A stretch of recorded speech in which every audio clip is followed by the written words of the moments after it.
There are the two most important days of your life. The first one is the day that you're born, and the second one is the day that you find out why you're here. Mm. Welcome to Connecting the Dots. I'm your host, Jessica Carice, and this space is a place where we talk about seemingly random topics, but in all actuality, they're connected together. And today, we have a very special guest, Fred Moskowitz. He is an educator and a best-selling author about alternative investments. And we're going to dive into Fred's life journey of how he even, became where he is today. So Fred, thank you so much. Thank you so much for joining us today. Let's dive in. Thank you, Jessica. Thank you. It's great to be here. So Fred, how did you end up where you are today? Like tell me about your story. Like how did you even get into investments?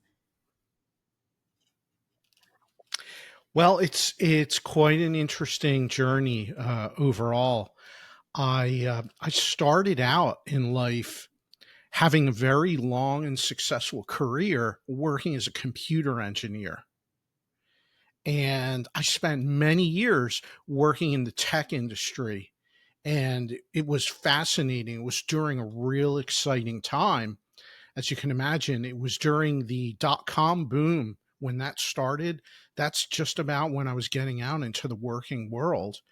And so we went through the dot com boom, and I watched my entire industry get flipped upside down during the bursting of the dot com bubble.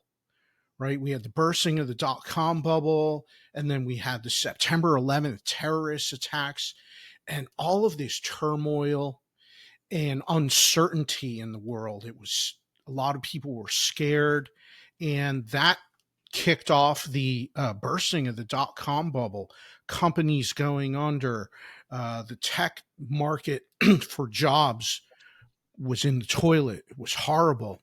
And I realized through this that I was way too dependent on the income from my job. I was taking on this huge risk because I was relying on one paycheck, one source of income. And I quickly learned that no matter how talented of an engineer I was or how valuable of an employee I was, it became apparent that if things were not going well financially or in the industry I was in, that I could quickly lose my job through no fault of my own. And so that's what inspired me to start seeking out diversification on my income. And with that, I turned to alternative investments. Mm. That's very, very interesting because the dot com bubble, so that was basically 2000s, right? Yes, Oh, yes. that's so funny. So, like, you were basically kind of ahead of your time, I feel, especially like with the career narrative that was going on, where you stick to your employer, they're going to take care of you, you're going to have security and safety. Exactly. That's how I grew up, Jessica. Exactly. With those type of messaging and ideas coming from my parents, coming from the people around me, right? Get good grades, get a good education, and then you'll be able to get a fabulous job, a safe, steady job. And when I got out into the working world, I saw that that was really not the case. That was the case for my parents' generation, but where I was, things were very different. And especially in the tech industry, which is so cyclical, Mm, it really mhm. is. It's an exciting place to work. It's fascinating, but it is cyclical. And so it takes some different distinctions that you have to work with and adapt to in order to be successful. Mhm. So that's a nice little pivot. It's a nice little pivot about the messaging that your parents gave you. Get good grades. Get one job and stay with that. Let's dive into your childhood. What was that like? Where did you grow up? Yeah, I grew up in New York in suburbs and had a great childhood, great family life. It was wonderful, but I always had this entrepreneurial spirit in me. And from a very young age, probably about 12, I started my first business, which was buying candy wholesale. I went to a wholesale place, bought cartons of candy, and then I was selling it in Hmm. school. And that was my first business. And found quickly that I loved the thrill of doing my own type of work, my own thing, and making money too, which was fabulous. I fell in love with that very quickly. How do you even get introduced And to wholesale candy? Like when I was 12, I was not thinking about, oh, I can buy candy from a wholesaler cheaper and then sell it at a, markup. How did you even get introduced to that concept? I found I found the place because it was near somewhere that we would normally shop at, and so I went, was just happened to see it, and I said, "Oh wow! If I buy candy by the large carton, it's so much cheaper." And I quickly realized that was something to try. Right? It didn't take a lot of upfront money to invest, and I said, "Oh, well, I'll give this a shot, see how it goes." And that's how it started. Hmm. And there's a lot of places where this theory applies, right? If you think about someone that's in the business of real estate, they buy acres and acres of land, and then they split it up into individual home building lots and sell it. All they're doing is buying and selling dirt, but they're buying at one price and then adding value and then selling at a much higher price and bringing value to the marketplace. How does a bar or restaurant work with alcohol, right? They buy liquor by the bottle and then sell it in these little 1 ounce shots portions, right? And it's a big markup there if you were actually look at the numbers. So same idea, but it's so many basic opportunities. And this was something I just noticed that, oh wow, this is something that can apply to a lot of different scenarios and Hmm. contexts. That's really interesting. So, how did that experience at 12? How did that shape your let's say from 12 to 18, like right before you go to college, for example? How did that experience shape your adolescence? The way it shaped me was I loved making my own money and not having to ask anyone for it. And I embraced the idea that I could make my if I made my own money myself, then I would never have to answer anyone about how I spend it or what I do with it or anything. And I love that. It was my first taste of personal accountability, personal responsibility.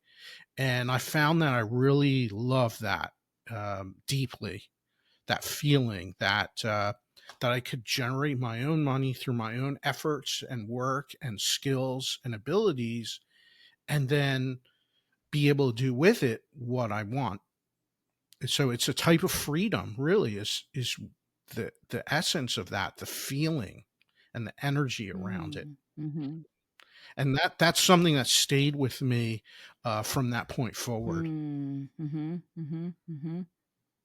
So, you're here in your teenage years making money, selling candy or whatever additional businesses you Yeah, can I start up. did many Yeah, many yeah. jobs. Yeah, How did yeah. you get attracted to computer engineering?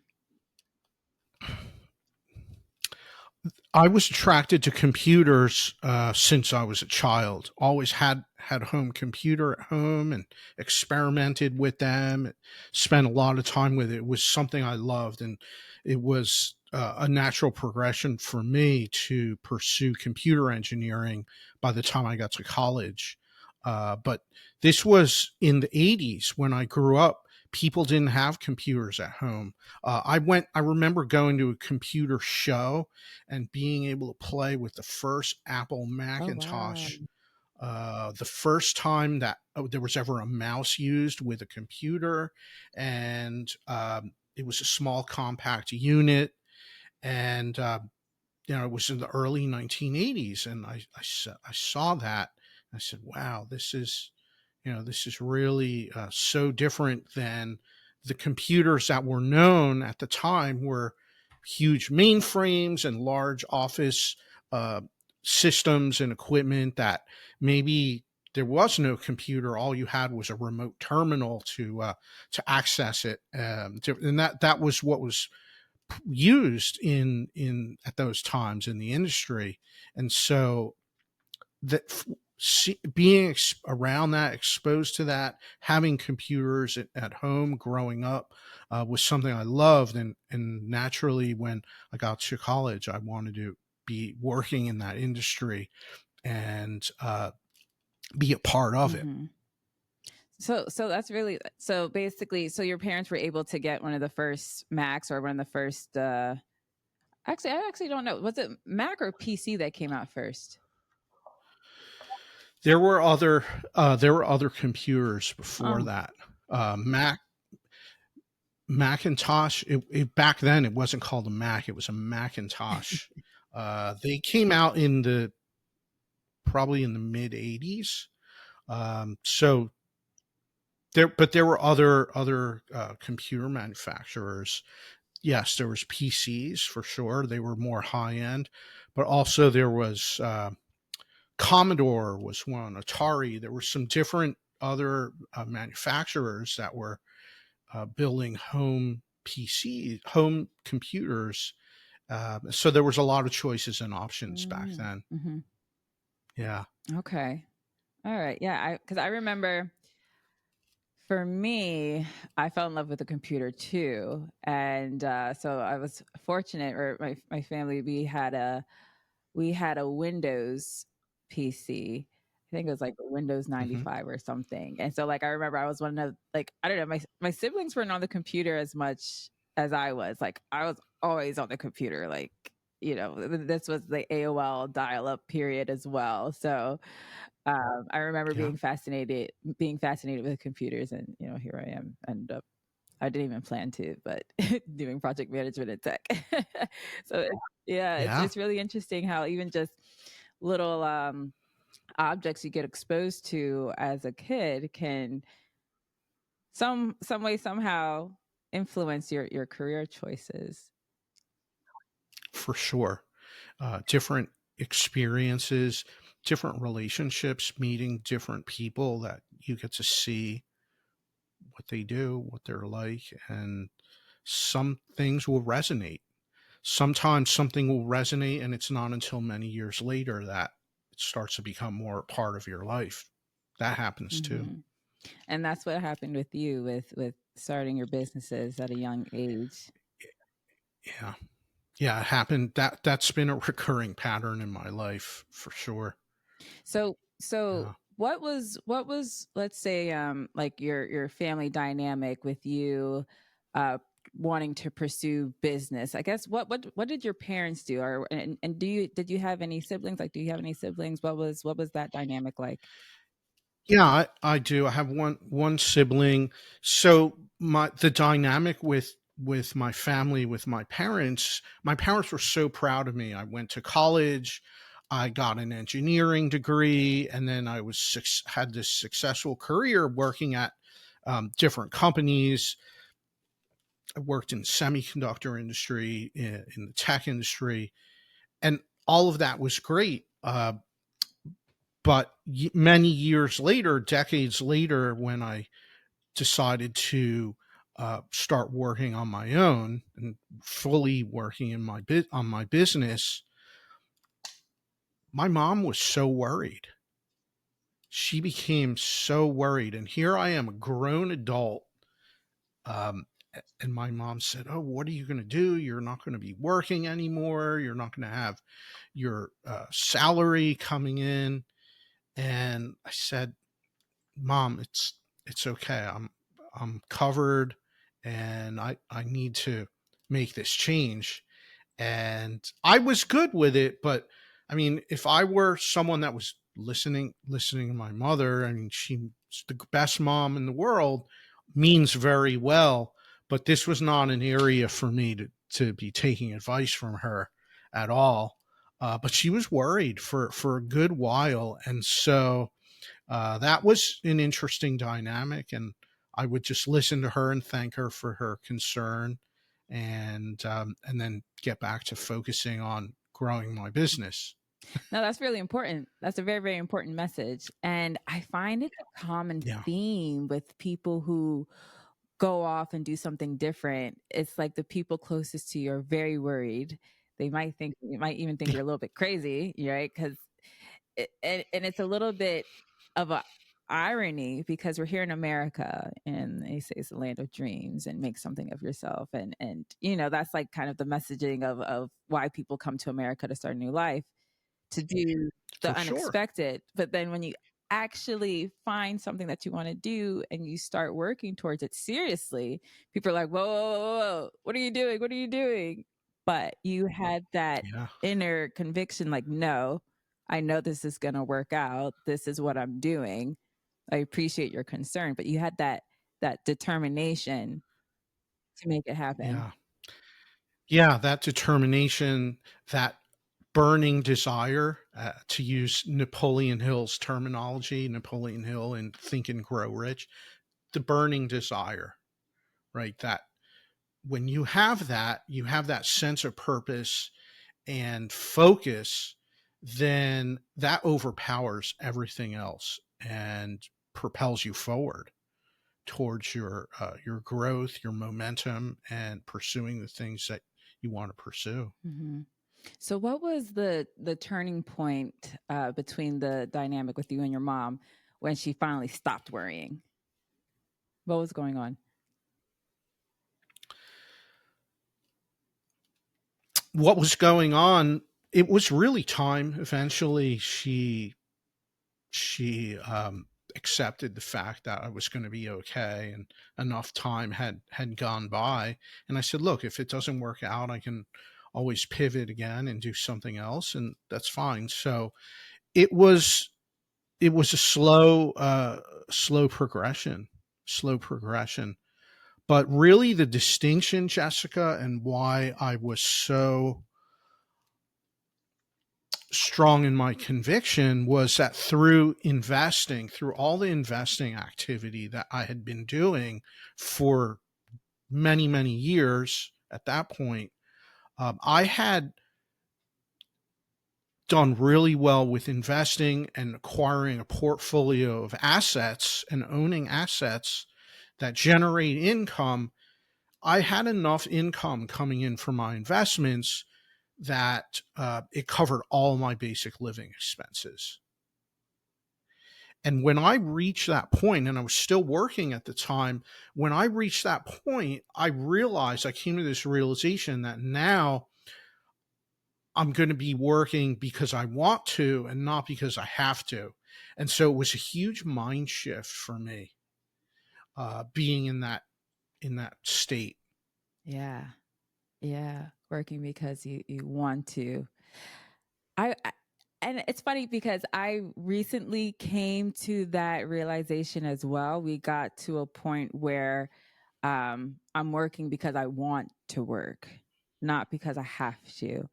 And so I want Yeah. you to see if you can dive deep and really outline the different feelings of what that means for our listeners, because a lot of people are working because they have to work.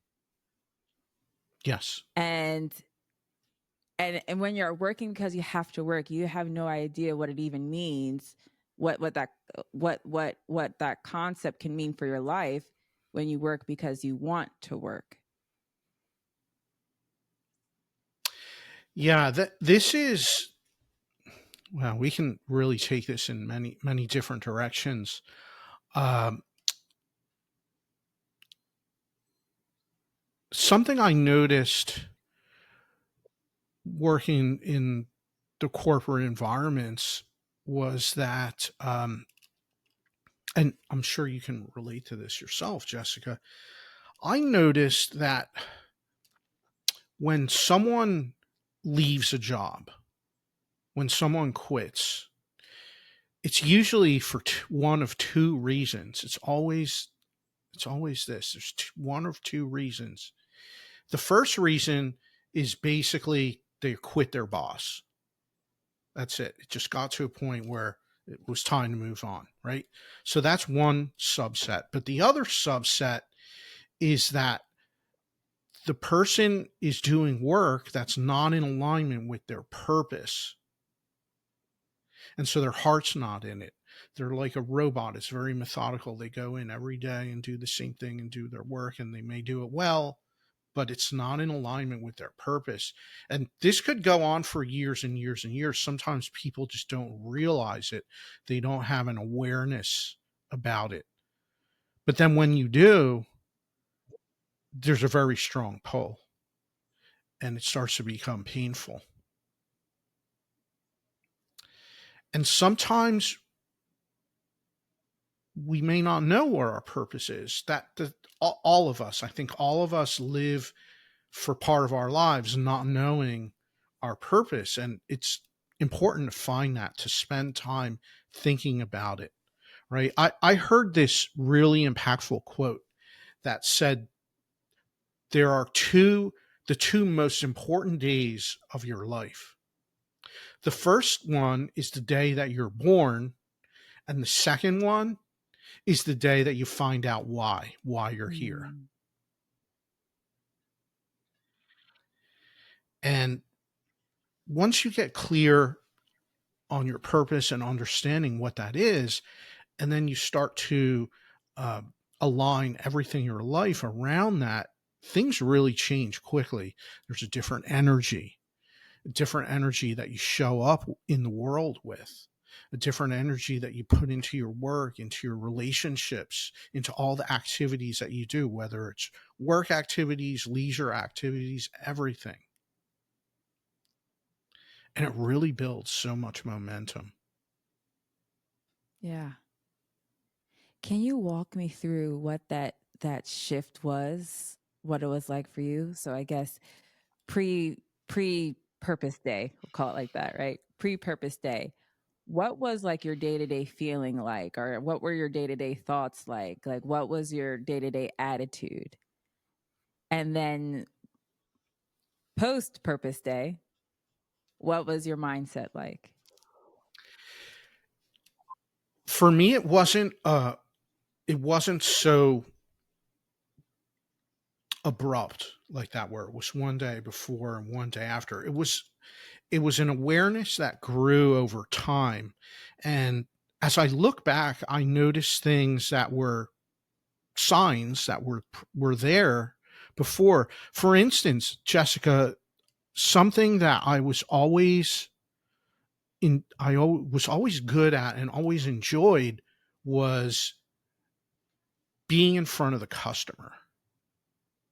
Even as a very young engineer, when I was 20 something years old, I loved being out at customer sites, at going out to a field site, troubleshoot a problem, talk to the people working on the equipment, all of that stuff. I loved it. And I always did really well with it. And on many occasions, I was complimented about it, because, as you know, engineers and technical people, they may not, sometimes they don't always have the best social skills. And so uh, sometimes they wouldn't be in a customer facing situation on purpose. It would be kept from that. But I was always the one like, oh, if we have a problem at a customer site and there's an angry situation, the customer's angry, they're going to fire us, they're going to rip the product out and cancel the contracts. I was one of the people that would be sent out there to assess what was going on and come up with a plan, all of that. And I found that I really loved those interactions and staying in touch and building relationships. So all throughout my career, I took it upon myself to invest in that, invest in building relationships.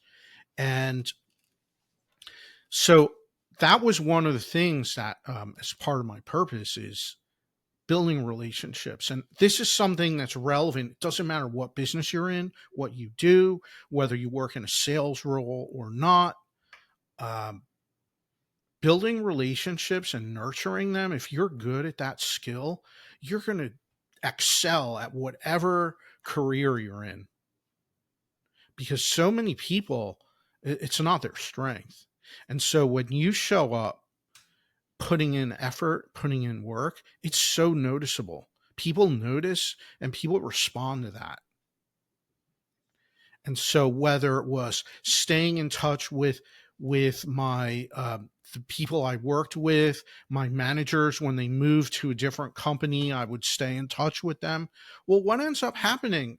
A manager that liked you, that you had a good relationship with, now they went to a higher level role somewhere else, and they need people.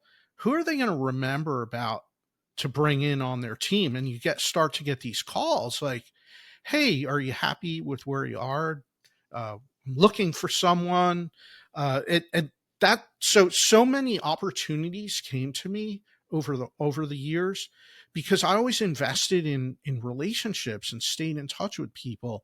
And so this opens up job opportunities. It opens up introductions, business relationships, business opportunities, investment deals came to me that were all because I've invested heavily in relationships. But so now there's an opportunity here that I can participate in and make money at too. That's just a side thing, right? That now, oh, there's this can be profitable as well. And so that was one of the biggest things, and it's something I focus on every single day, is building and nurturing relationships. It's so important. Hmm. So would you say because you invested in your relationships with people and you genuinely cared as well, is that what helped to transition you into investing and making that your full-time career? It's definitely a part of it. It's something that carries right over. As I said, it's relevant in every single thing, every single profession, every type of business you're in. It's relevant. So that was a big part of it for sure. Also, I learned that I love uh, making an impact to other people and being an educator, teaching, and helping people to be able to do something they may not be able to do on their own, showing them a greater possibility.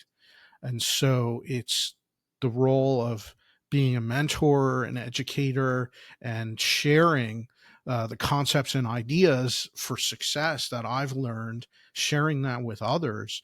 One of the best things that I love about what I do is when someone reaches out to me, whether it's through a handwritten note or a phone call or a text or email, and they say, Fred, I did such and such thing that I learned from you, and look what happened. It made such a difference for me. And I love that so much. It's one of the highest compliments you can get when you get feedback like Yeah. that. When people learn something from you, they put it into practice and did something good with it and achieved amazing results. Yeah. Yeah. Yeah. That's amazing. And I find the same thing for myself too. It's so like, even with my team that helps support my podcast and they share feedback of just how I've impacted their lives and exposing them to different concepts as well. It's a very satisfying feeling, and it makes me feel like what I'm doing is in my purpose. Yeah. Oh, that's wonderful.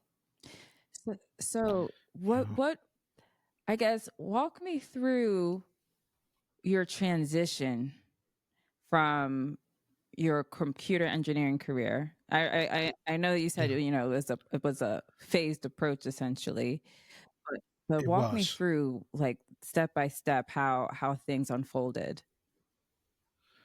Well, I started to grow my own business in the investment space, and we were doing really well with it. And I eventually got to a point where I said, this is the right time to really focus this and scale it. and be able to make more of an impact and work with a lot more people as well. And I was doing a lot of speaking at conferences and podcasts and different events. And so people kept coming up to me asking, "Hey, Fred, how can we work with you? How can we learn from you?" And um, and so I realized that there was a lot of interest there, and so those were some of the things that inspired me to really focus on growing my business, being able to work with people, impact them, teach, educate. I wrote my book, which is about investing, alternative investing. Really, I wanted to create a large body of work, and through that I can impact a lot more people than I can one on one, and so it just keeps expanding. Mm. Hmm.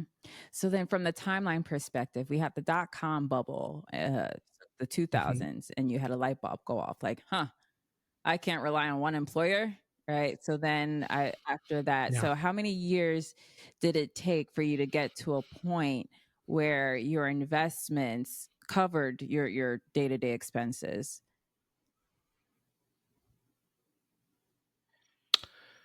that was between 10 and 15 years.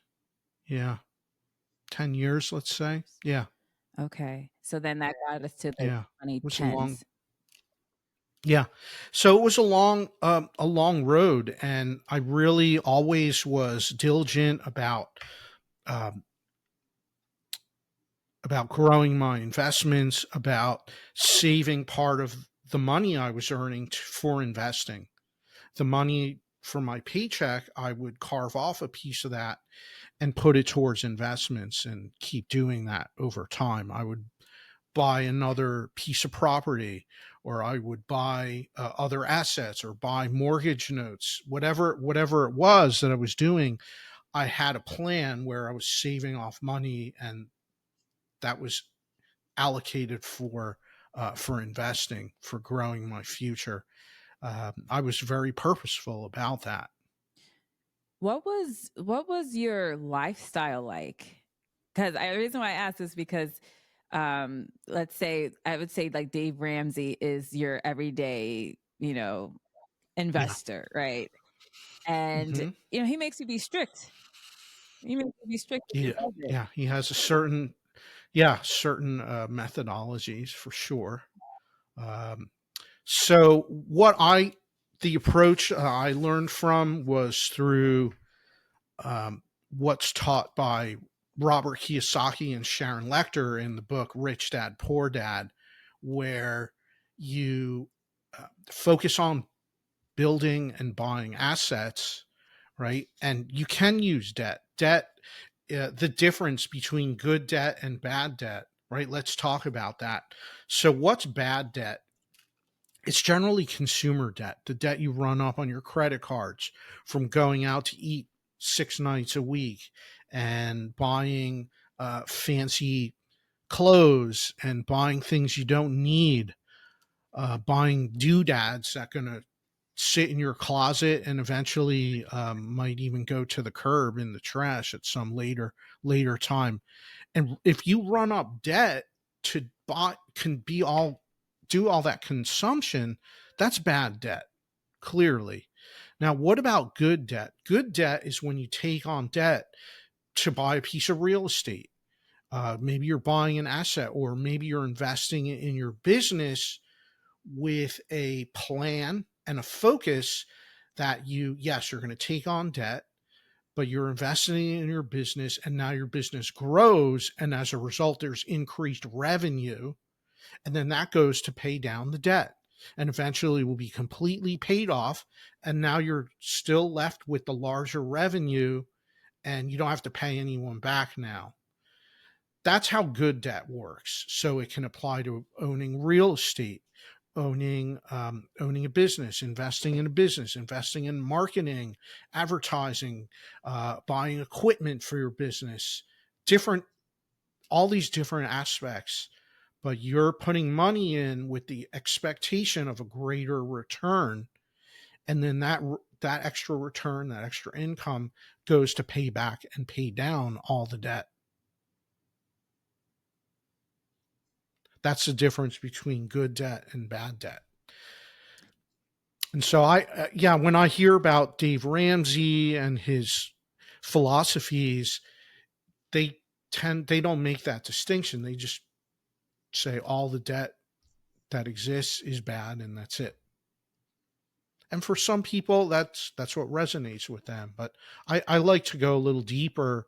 And when you can utilize debt correctly, it allows you to grow and get to a place you wouldn't have been able to do without that. So during that 10 years of you just being focused and Hmm. sticking to your plan, you were also able to have a balanced life, I guess you could say. Yes. Yeah, absolutely.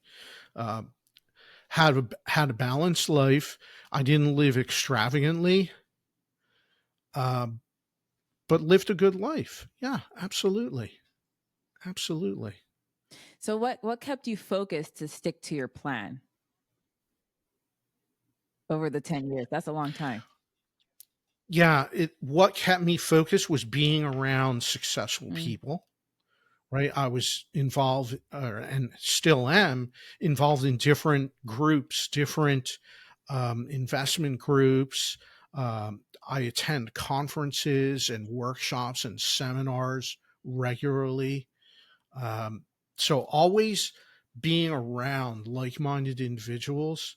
And when you do that, you're around people that are operating at a higher level than you are. And you learn from them. You have conversations with them. You participate in group discussions where the topics might be a little higher level than you're used to. And what does that do? It creates growth. You grow because now you're not worrying about your little problems that you had. You're not talking about bigger problems, bigger ideas, bigger concepts, and that becomes internalized in your mindset. And so that's huge, being around the right people. And I always love this quote from the great Jim Rohn, who said, "You become the average of the 5 people you spend the most time with."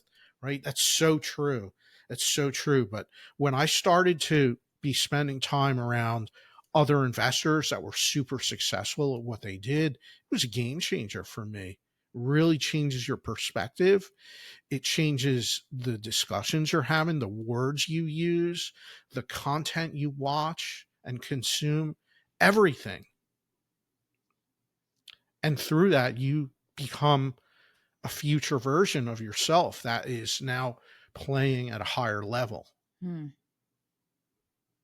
So when you first started, let's say, kind of putting yourself out there with joining these different organizations and different groups and different conferences and seminars, did you ever feel like, whoa, I'm not ready for this? Or, whoa, like this, the coin term now is the imposter syndrome. Sometimes, yeah, that certainly creeps up from time to time, but you if you're around the right people, it just becomes a non-issue. You start to realize that everyone is seeking to improve, grow, learn, to expand. And the good people that are out good at what they do, they're always willing to help. They're friendly. Everyone's just people. No one, you don't have someone else is up on a pedestal because they're the top person in their industry. They're just people. And you treat everyone with respect and have a conversation. Be um, authentic. Be coming from a place of service and build relationships. That's what it's all about.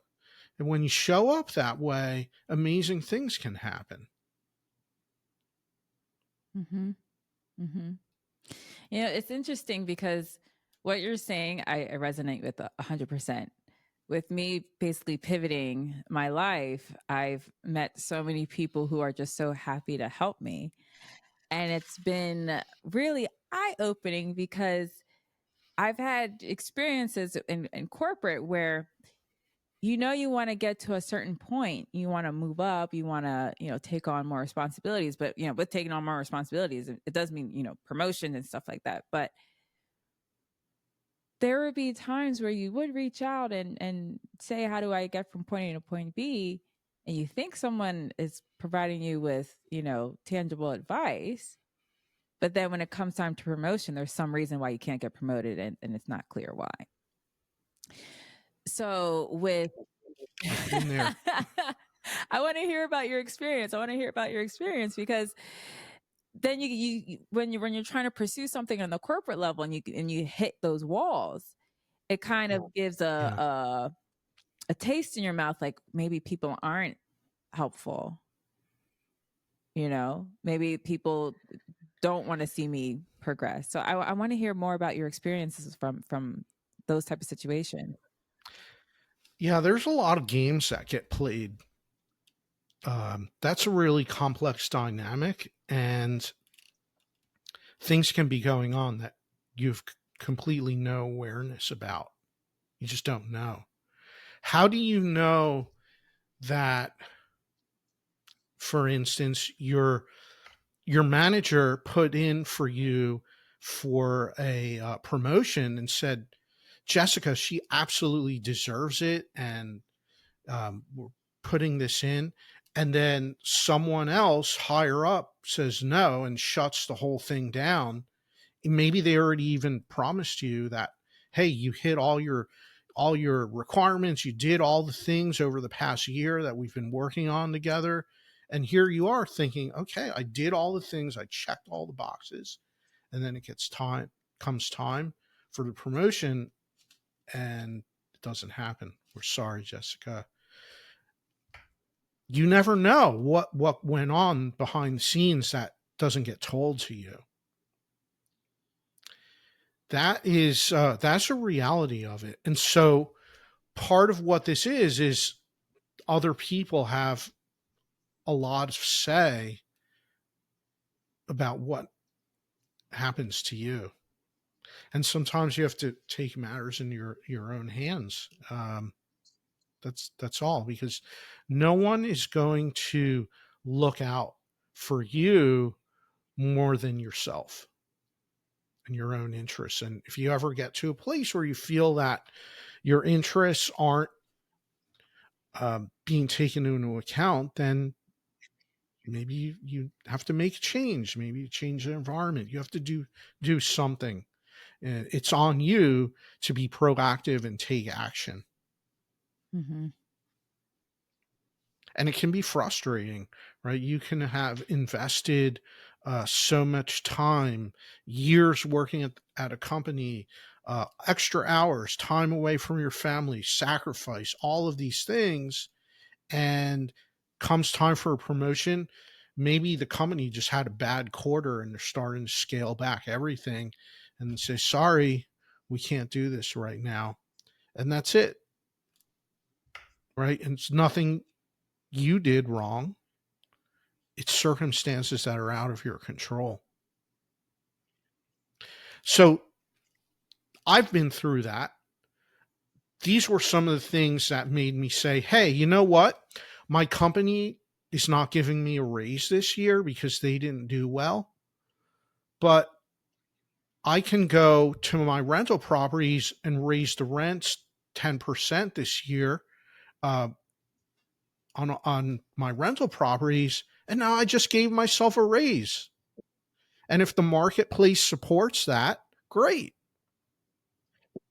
But I get to decide. Doesn't that feel so different than the other It scenario? does. So I love that. I love that. When you own assets, you get to control that.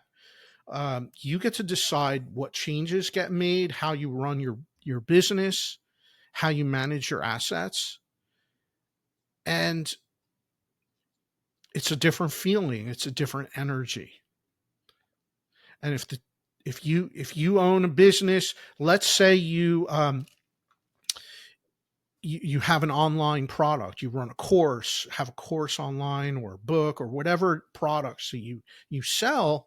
If you decide, hey, I want to raise, it's time for a raise, then if the marketplace supports that, you can raise your prices. You get to decide, right? You can't, you shouldn't do something drastic that now no one's going to want to buy your product anymore. But if the marketplace supports it, absolutely do it. Give yourself a raise and it feels good. And then you can celebrate that. But you get to decide ultimately. Mm-hmm. Mm-hmm. Yeah. Yeah. I would say like that for me it was probably 2021 where I just gave myself a goal at the time, and at the time it was big for me. I'm like, I want to make an extra $1,000 a month, just Hmm. $1,000. How can I do that? And then I got a side gig to bring that extra $1,000. And then from working on that side gig, I got exposed to someone who's, about my age, and he has his own business. I'm working for him. He's my age. So it gets things ticking in my head like, huh, Yes. he's my age. Different Mm-hmm. exposure. Mm-hmm. Different exposure. That's the power of the people you're around. You see things a little differently, right? Mm-hmm. And then maybe you ask yourself, why not? What if I did that? Why couldn't I do that? Sure, you can. Okay. And now you're inspired. You're inspired to start your own thing Mm-hmm. and you take action. And now moving forward, you can grow that and you get to make the decisions there. That's powerful. It is. It's very powerful. And it's funny, at least for me, with starting to gain those insights, and it's just like little seeds, as you said, like everything's a little progression over time. So Yes. getting exposed to those little seeds of different possibilities, it's not just some fantasy because I'm seeing it. I'm like, this guy's doing it, you know, it start to bring a different type of, I don't want to say hope, but a different type of,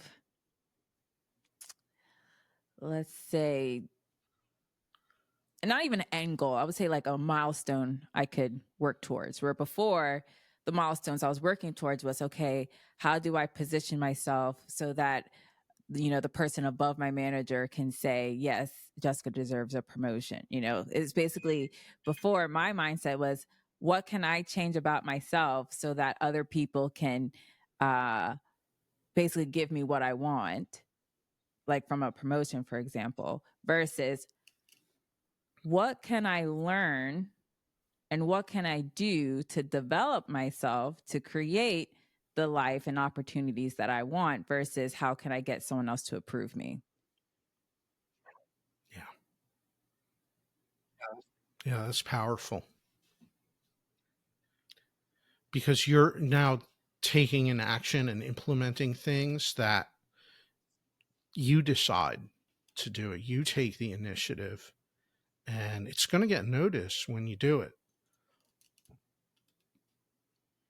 People eventually will notice.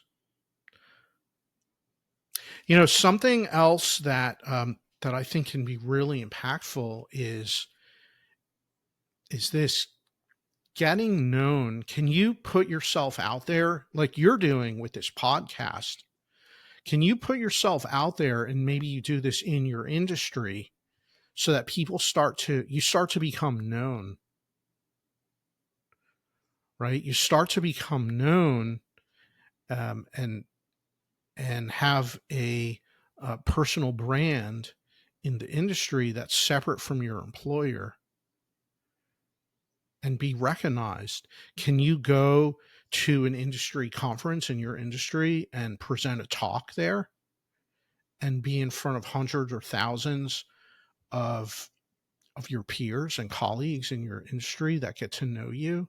Do you think that might one day open doors for you and opportunities, professional opportunities for you, because you're known? Because by the time that you sit down and meet someone face to face, they already know who you are because they've heard your podcast, they've read your books, they've read your articles that you post in the industry. They know who you are. So now it's a very different dynamic. What would it be like if you were going to a new job opportunity and the people at that company, they already know who you are? It's different. They know you because of the industry association you're involved with. They've seen you speak at a conference. They've listened to your podcast. Yeah. It's, All of this body of work that you've created, it gives people a chance to get to know you, and you haven't even met them yet. yeah. So now when that first meeting happens, you're already starting, like you jumped forward. It's different.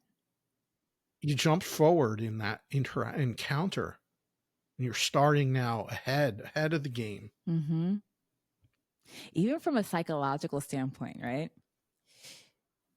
Scenario one, where you didn't put yourself out there and you're starting a job fresh, your mindset is, let me prove myself.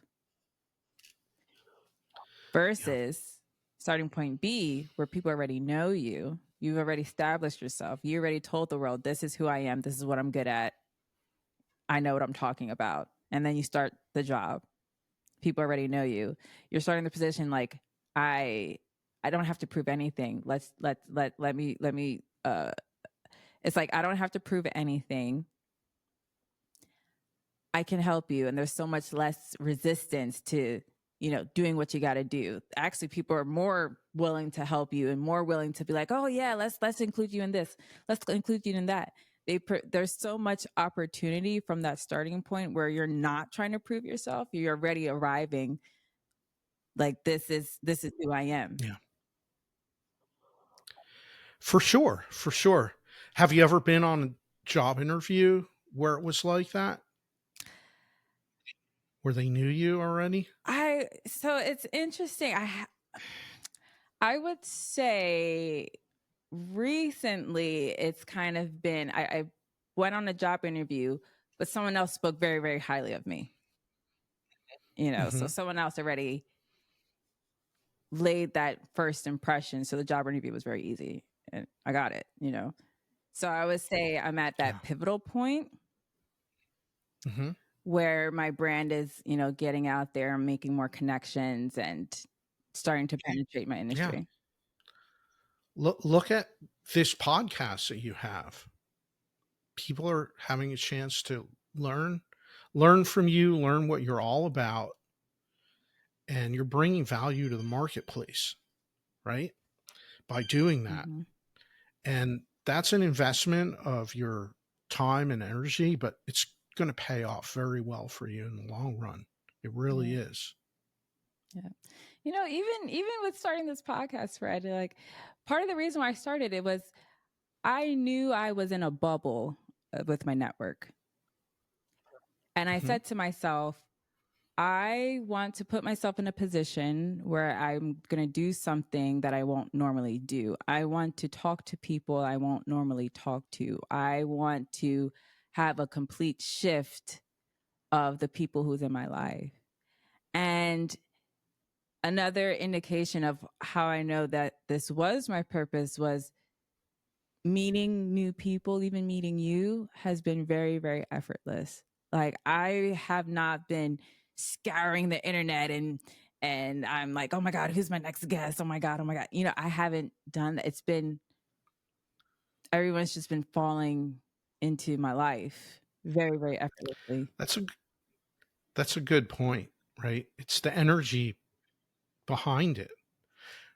Consider this. How did we meet? Through chat. It's through a mutual introduction, Mhm. right? Mutual introduction from someone that I highly respect and highly value their relationship, my relationship with them. The energy around this whole interaction got us started from a very different place than if it would have been the other way, where you're scouring and doing cold calls to people and all of this, right? We started from a very different place. Mm-hmm. And it's powerful. It really is. So I wanted to highlight that for sure. Yeah. Yeah. So we got to go back to the timeline, though. We got to go back to the timeline. So we spoke about from 2000 to 2010, and then your pivotal point was Hmm. around the 2010s. So 2010 until now, how has your mindset developed, and what does your future vision for your life look like? My mindset is always developing. It's always I'm consider myself a lifelong learner, and I'm always learning and growing and meeting new people and experiencing different experiences through that timeline. It was just of growth, from the books I've read to attending classes and workshops, seminars, traveling to events to attend a 3-day workshop. Um, I invested a lot of time and energy and money into doing that. And every time you go, you experience growth. Every time you do it, you meet new people, you build new relationships, and that's in turn kicks off something else. That has been constant for me, and has really expanded my awareness and expanded the possibilities, the infinite uh, audience that we can communicate with and interact with. And so it's been a slow and steady growth. But one thing, the most important thing, Jessica, is that I consider myself a lifelong learner. I'm always learning and growing and consuming content to to learn new things, right? New technologies, new skills. uh, a big one for me was I never worked in a sales role of any Hmm. type. When I was in it, I was always the technical person. When I was an engineer, I was the technical person, and I would be supporting the salespeople. But after I went out on my own, now I have to do the sell. I have to be the salesperson for my business, and so that was a new skill for me that I had to learn. And I've enjoyed it. It's been a great journey for me because it's all around connecting with people, which I love already. So that was something that I just had to adopt some different approaches to do that. But I love the act and the art of selling. I enjoy it. I really do. And it's about being able to show up in the marketplace with something that adds value to others, and people want to do business with you because they you resonate with them. They want to do something. They see you have value to add, and so they approach you to say, "Hey, Fred, how can I work with you?" That's that's a great way to be in sales, and so that's the approach I take.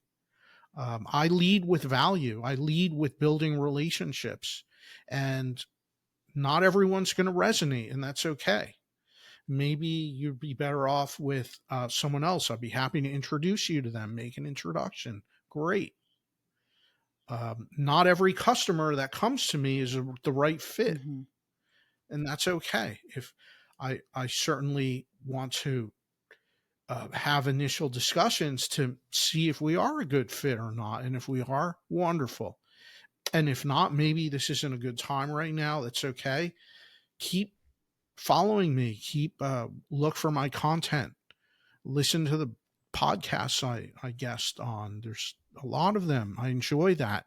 There's so many ways that I can add value and teach others that don't involve us doing a business transaction, and that's okay. Mm-hmm. Mm-hmm. Yeah. So, what would you say are the top, let's say maybe 3 to 5 books that really had an impact on you?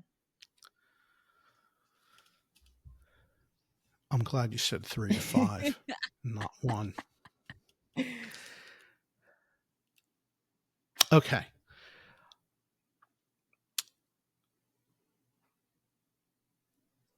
It's taking me a moment to gather my thoughts. Some of the books I love that have been really impactful are Tribes by Seth Godin, who's the marketing master, one of my mentors for marketing. I studied from him, learned from him so much. Seth Godin, uh, Tribes. That was a good one. Another one is Start with Why by Simon Sinek, which is all about finding your purpose. Um, Another book is Atomic Habits by James Clear. Really powerful book. Boost your productivity, boost your efficiency in everything that you do. And through those practices, you generate compound growth, right? I work in the financial and investment space, so we're all about compound interest and the power of compound interest, right? Did you ever hear Albert Einstein said that compound interest is the eighth wonder of the world? That was one of his quotes, because it's powerful. It's really powerful. And you can either be the one paying compound interest or you can be the one receiving it. And it's much better to be the one receiving it. That's for sure, when it's working in your favor. Another book, let's see, Think and Grow Rich by Napoleon Hill. Super powerful book. Super powerful. There's just so many, so many. I am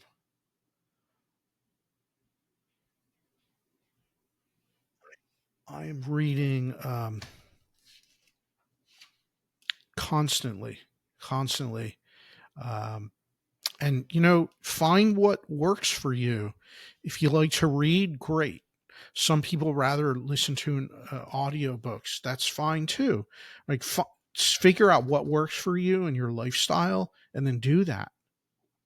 But have you ever heard the statistic that something like 60%, um, it's either 40%, 60% of people after they graduate high school or college, they never open another Oh, book really? again. They feel like they're done learning. Oh, Yeah, interesting. it's really high, and I that makes me so sad. Really does. Like, pick up a book, read. Stop scrolling social media for hours a day. Right? How hard would it be to start a habit? Getting back to it, Atomic Habits, right? What if you started the habit of reading every day? Could you do that? Sure, you can.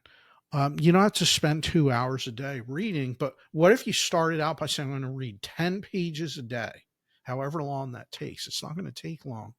It's very doable. And do it every single day consistently without fail. And through your persistence, you're going to start down a path of growth and building skills and achieving great things. Yeah. Yeah. Yeah. It's so true. It's so true. Especially for myself, what I can say is it's hard to start atomic habits when you're constantly scrolling and you have so many things just filled in your mind. So, what Yeah. I found in order to start those atomic habits for myself, I had to stop my dopamine. I had to purposefully be like, okay, let me be bored. Mm, Let me not be stimulated. to make space. Mm-hmm. Yeah. Mm-hmm. You're making space in your life for something new. Mm-hmm. Mm-hmm. And with those small atomic habits, it's literally what makes your life change. Yeah.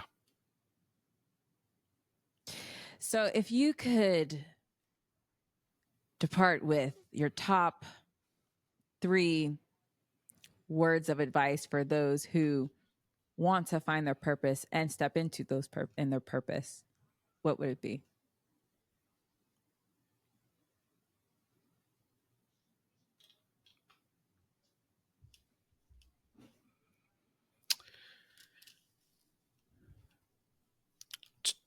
When it comes to finding your purpose, it really takes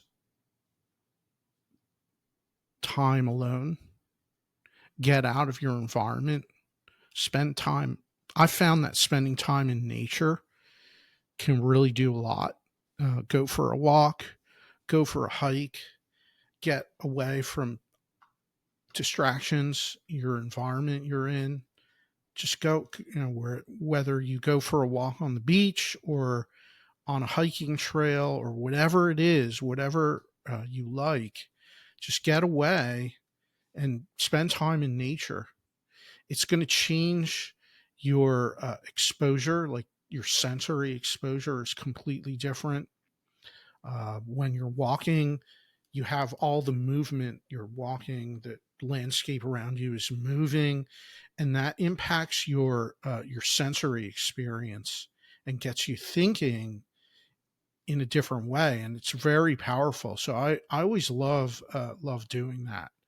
And I recommend that to people to start and spend time. Maybe do some journaling, write down your thoughts and ideas, write them down on paper. You know, um, I've always found that if you get an idea that comes to you, write it down. Even if you write 2 sentences to describe what that is, write it down, because we get so much thoughts coming into our mind that if you don't write it down, there's a high chance, a high likelihood it could be lost forever within a few minutes. And so write those down. I always sleep with a notepad and pen next to my bed in case I wake up and I'm thinking about something. I'll just write it down and then come back to it later. But it's really powerful. And the other thing you can do about your purpose is ask the people around you. Ask them, because they're going to be a mirror. But ask other people around you, what is it about you that makes you special? What are the things that they admire about you the most? And ask for some feedback. And maybe you can ask, what's something um, that I could do a little better in as well, right? Maybe some constructive criticism that never hurts.